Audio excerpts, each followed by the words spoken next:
আসসালামু আলাইকুম। আপনারা সবাই কেমন আছেন? আমি আলহামদুলিল্লাহ ভালো আছি। আজকে আমি চিকেন ফ্রাই নুডলস রান্না করছি। চিকেন ফ্রাই নুডলস করতে আমার যা যা লাগছে সেটা হচ্ছে চিকেন ফ্রাইটা অবশ্যই লাগবে এবং ছোট ছোট পিস করে চিকেন ফ্রাইটা আমি করে নিয়েছি। আর এটা যদি কেউ আমার থেকে জানতে চান যে কিভাবে করেছি তাহলে অবশ্যই কমেন্ট বক্সে জানাবেন, তাহলে আমি এটা দেখাই দিব। আর লাগছে আমার গাজর, এটা আমি হাফ বয়েল করে নিয়েছি। আর টমেটো এভাবে করেছি, এটা বিচি আমি ফেলে দিছি। আর এটা পেঁয়াজ পাতা, ক্যাপসিকাম, কাঁচামরিচ, পেঁয়াজ, নুডলস। আমি এরকম লম্বা নুডলসটা নিয়ে নিয়েছি, একটু মোটা। আর এটা টেস্টিং সল্ট। আর এটা যেটা আমি চিকেন ভাজছি সেই চিকেনের তেলটা নিয়ে নিয়েছি। এখন আমি স্টার্ট করব। আসেন দেখি কিভাবে বানানো যায় মাছটা।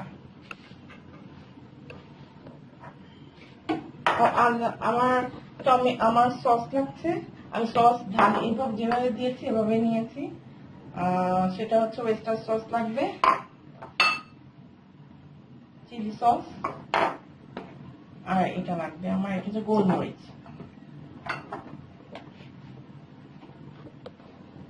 প্রথমে আমি তেল দিয়ে দেবো।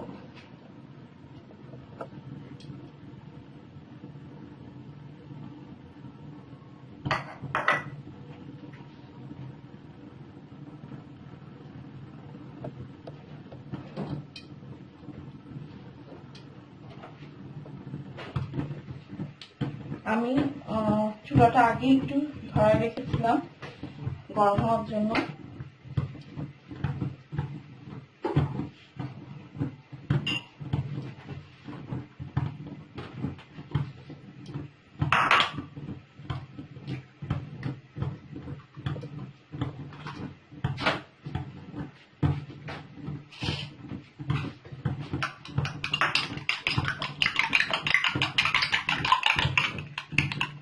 আচ্ছা, আমার একটা এগ লাগবে, ডিমটা কাটাই নিলাম।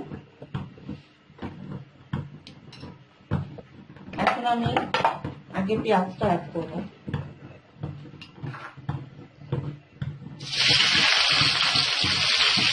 জালটা অবশ্যই একটু কমায় নেবেন, নাহলে পেঁয়াজটা পুড়ে যাবে।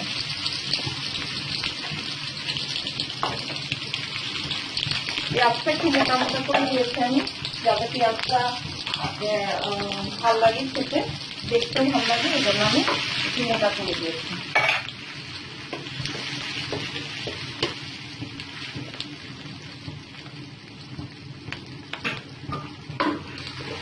পেঁয়াজটা বেশি ভালো লাগবে না, হালকা কালার আসলে আমি সব কিছু অ্যাড করে দেবো।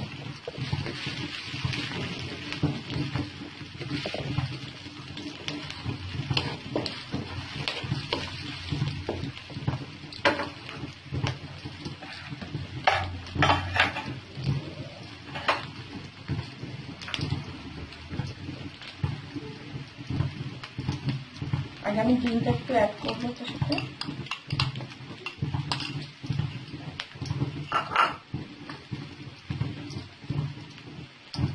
এবার কালো গোলমরিচের গুঁড়া দিব।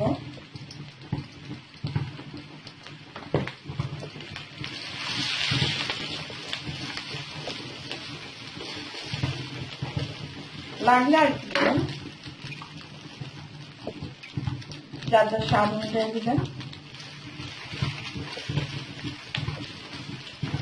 একটু এখানে লবণ অ্যাড করতে হবে, লবণটা একটু বুঝে দিবেন, কারণ কি ওয়েস্টার সস পরবর্তীতে আমরা অ্যাড করবো, সেই জন্য লবণটা একটু পরিমাণ মতন বুঝে দেবেন। চিকেন ফ্রাইয়ের মধ্যেও লবণ টবণ সবকিছু দেওয়া আছে।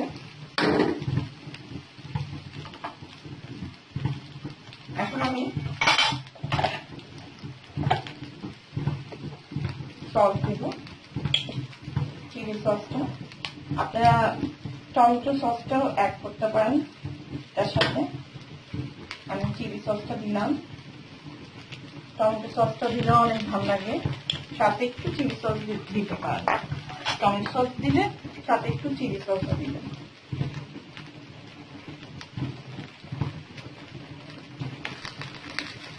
আর অল্প আগে আমি অল্প করে দিচ্ছি সয়া সস। আমি কোনটা কোনটা ইউজ করলাম, সয়া সস কোনটা করেছি আর কোনটা করেছি সস, সব কিছু এমনি দেখালাম যাতে বুঝতে পারেন যে কোনটা ইউজ করেছি। এখন আপনাদের ইচ্ছা, আপনাদের ফ্লেভার অনুযায়ী আপনি সয়া সস ইউজ করতে পারেন। আমি ঠিকটা ইউজ করেছি সয়া সস।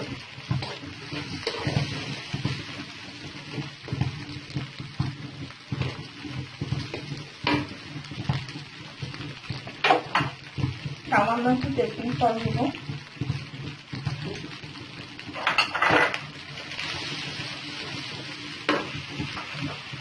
আর একটু চিলিটা অ্যাড করবো, আর একটু লাগবে।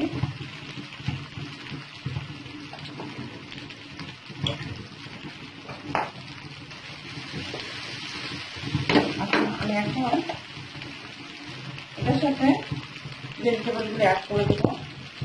প্রথমে দিব গাজর। গাজর আমি হাফ বয়েল করে নিয়েছিলাম, বেশি সিদ্ধ করার দরকার নেই। গাজর নুডলসে বেশি সিদ্ধ জিনিস ভালো লাগে না।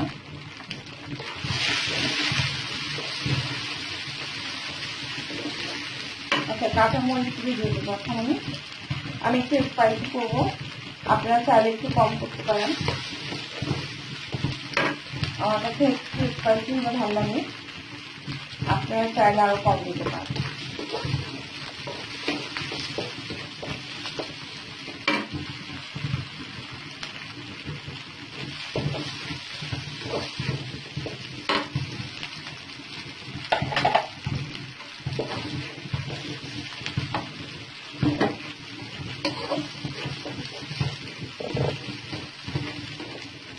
বেশি এটা ভাজলে কালারটা নষ্ট হয়ে যাবে। এক্ষেত্রে আমি এখন চিকেনগুলো দিয়ে দিব এটার মধ্যে।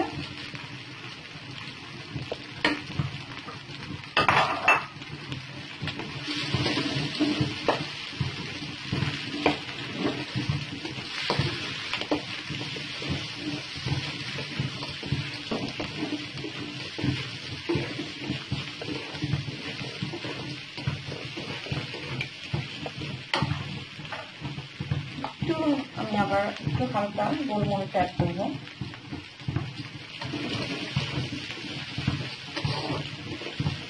যারা গোলমরিচ খেতে পছন্দ করেন না তারা না দিলেও পারবেন।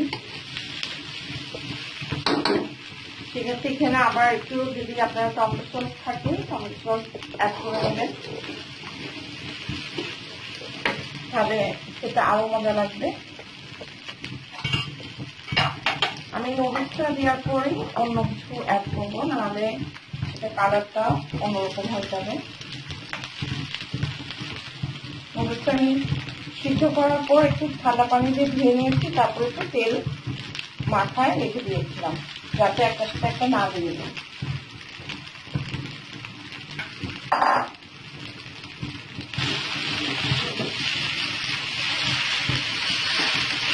একটু বড় কড়াইয়া নিয়ে নেবেন, তাহলে নাচতে এবং মরিচটা হতে খুব মিক্স করা খুব ইজি হবে।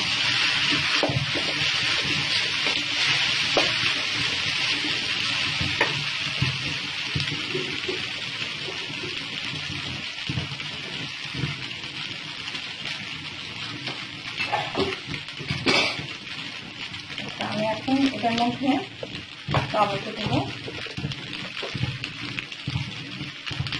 আর দেবো পেঁয়াজ পাতা, ক্যাপসিকাম। ক্যাপসিকামটা পরে দিচ্ছি এই জন্য কালার নষ্ট হয়ে যায় ক্যাপসিকামে।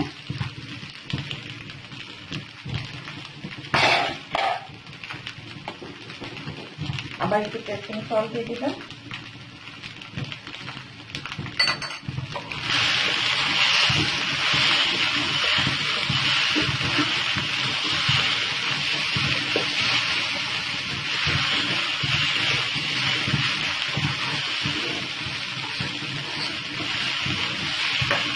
খেয়ে দেখবো যে লবণ ঠিক আছে নাকি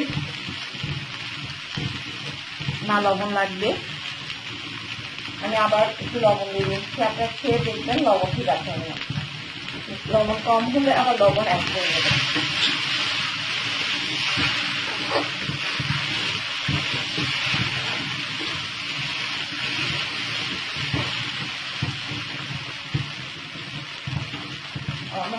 আরেকটু সস দিলে ভালো লাগবে, তাই আমি আরেকটু দিয়ে দিচ্ছি।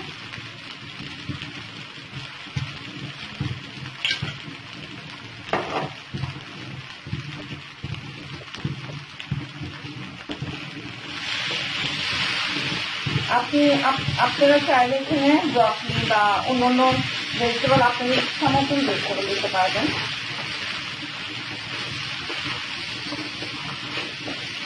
এটা শুধু বুকের মাংস দিয়ে করতে পারবেন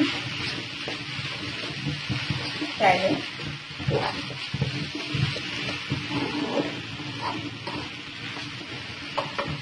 আমি আবার টেস্ট করে নিচ্ছি লবণ দেখা।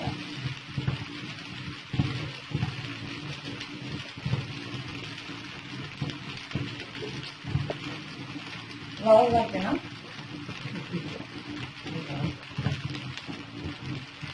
আরেকটু টেস্টিং সল্ট দিব, আর একটু লবণ দিব।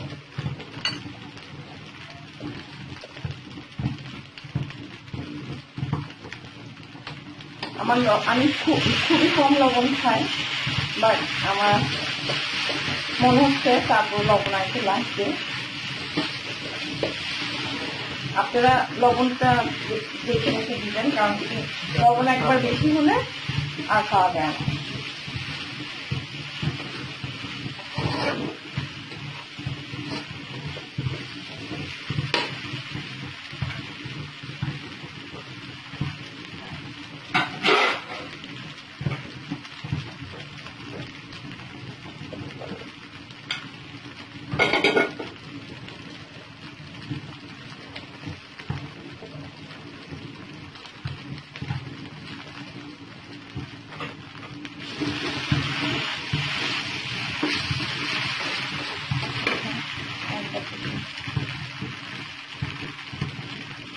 এখন ঠিক আছে, এখন লবণটা ঠিক আছে।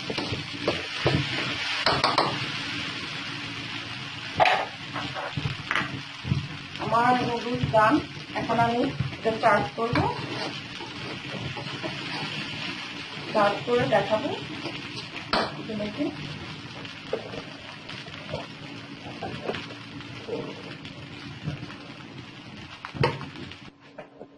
আমার চিকেন ফ্রাই নুডলস তৈরি হয়ে গেল। যদি আপনাদের এই নুডলসটা, চিকেন ফ্রাই নুডলসটা ভালো লাগে, তাহলে অবশ্যই লাইক দিবেন, কমেন্ট করবেন, আর সাবস্ক্রাইব করতে ভুলবেন না। আর বেল অ্যাকাউন্টে করে রাখবেন।